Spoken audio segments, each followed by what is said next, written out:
পিচ্ছিল লালে সেদিন রাজপথ ভিজেছিল। বুকের ভেতর জমাট বাঁধা রক্ত সেদিন বিস্ফোরিত হয়েছিল।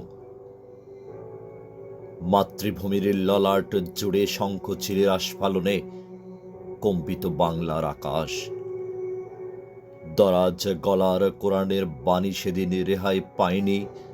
বাংলার প্রান্তরে সংবাদটি পৌঁছাতে পারেনি সাংবাদিক। স্রষ্টার পর যে জীবন দিয়ে জীবন বাঁচায়, সেও বাঁচতে পারেনি।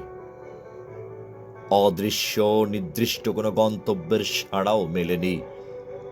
বদ্ধভূমির অন্ধকূপে তাদের ছায়া মিলেছে। ধুলোমাখা ঘরমাক্ত শরীরে কর্দমাক্ত অবয়বে অস্পষ্ট অস্তিত্ব মিলেছে। লাল সবুজের প্রতিনিধিত্বে তখন তোমাদের স্থান পেয়েছে। অভাগা জাতের জাতীয় অক্ষে পৌঁছাতে পারেনি আজও এ জাতি। ষোড়শী যৌবনার আত্মসম্মান, নববধূর অসমাপ্ত পথচলা, ধর্ষণের তুমুল যন্ত্রণায় সারা বাংলার দরিদ্র জনসমুদ্র।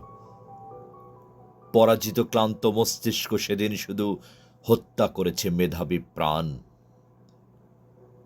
বিকলাঙ্গ করার প্রয়াস চালিয়েছে গোটা পূর্ববঙ্গের সূর্যকে। উদিত রবিকে অস্তাচলে পাঠানোর নির্মম খেলায় তারা মেতেছিল। ভারী গোলা বারুদে নীল আকাশকে ছেয়ে দিয়েছিল অন্ধকারে।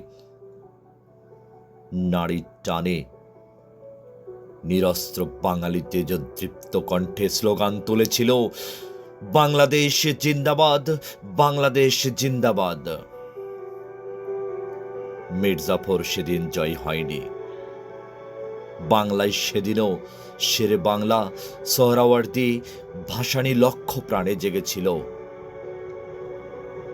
এনেছিল জয়ের লোকটিম লাল সূর্যের, রঙিন লাল সবুজের একটি নিশান, একটি বাংলাদেশ, বাংলাদেশ, বাংলাদেশ।